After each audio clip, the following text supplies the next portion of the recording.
Hey guys, welcome back to Ask Mia. So this week we're going to be talking about market shifts and what they mean. I have Nick Douglas here with me on our team. And so let's get started. Absolutely. So tell me a little bit, first of all, what kind of market are we in? Right now we're in a seller's market, and a seller's market is when there are fewer sellers than there are buyers, and that means that the sellers have the advantage. They are the ones able to set the rules for the market, and they have kind of their pick when it comes to buyers. Yeah. So what causes a seller's market? Affordability is the big thing. When more buyers are able to qualify, there are more buyers who are ready to buy homes, but there may not be as many homes available on the market. Yeah, so basically supply and demand, where there's more people who can afford it, there's more demand, and there's the same amount of supply, so prices have to go up. Exactly. So what defines a market shift, since we're talking about market shifts? So a market shift is when we start to see kind of movement from a seller's market into a more balanced market and then into a buyer's market. And a buyer's market is kind of exactly the opposite of seller's market. It's when there are more homes on the market than there are qualified buyers.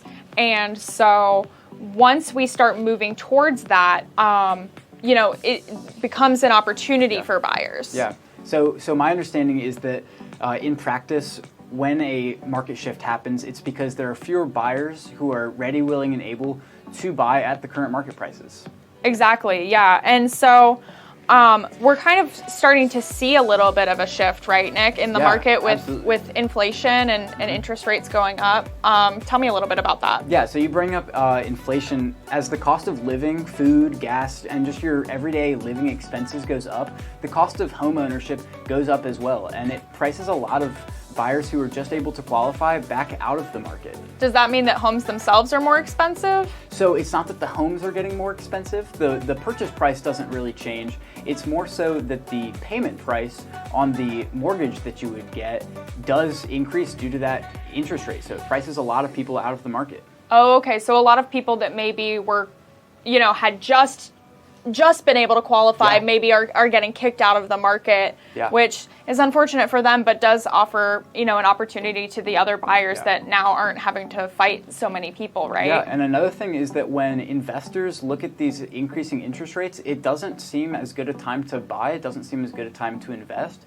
So it prices a lot of investors out. Now there's always going to be cash investors, but any investor who is going to apply for an investor loan is now going to take a step back and wait for interest rates to come back down.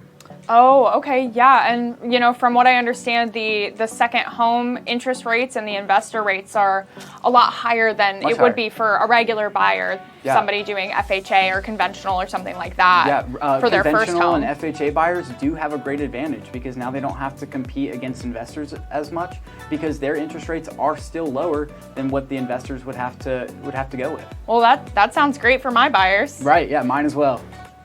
And so a shift is kind of what happens, when we're in the middle, when we're seeing this change happen, right? Yeah.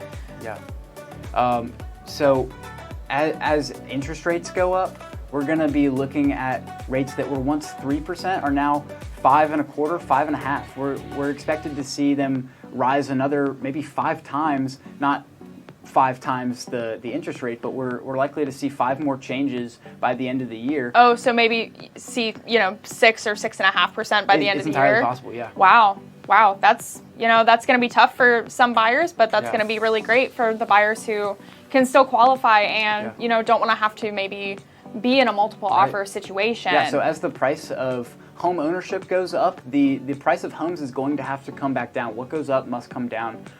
Buyers are going to be looking at homes that were once affordable that no longer are. So they're going to have to drop down into a lower price point, and sellers are going to have to follow them if they want to stay competitive. And I don't know about you, but I've been seeing, fewer offers in the sense that, my buyers were competing against 20 and 30 offers, and now we're competing more against 10 or 15. So we are starting to see kind of, the number of offers that we're competing against go down. And I think the rising interest rates has something to do with that. It's a big part of it, absolutely. Well, Nick, thank you so much for coming on the show. Thanks for having me. We're excited to see you next week. Absolutely.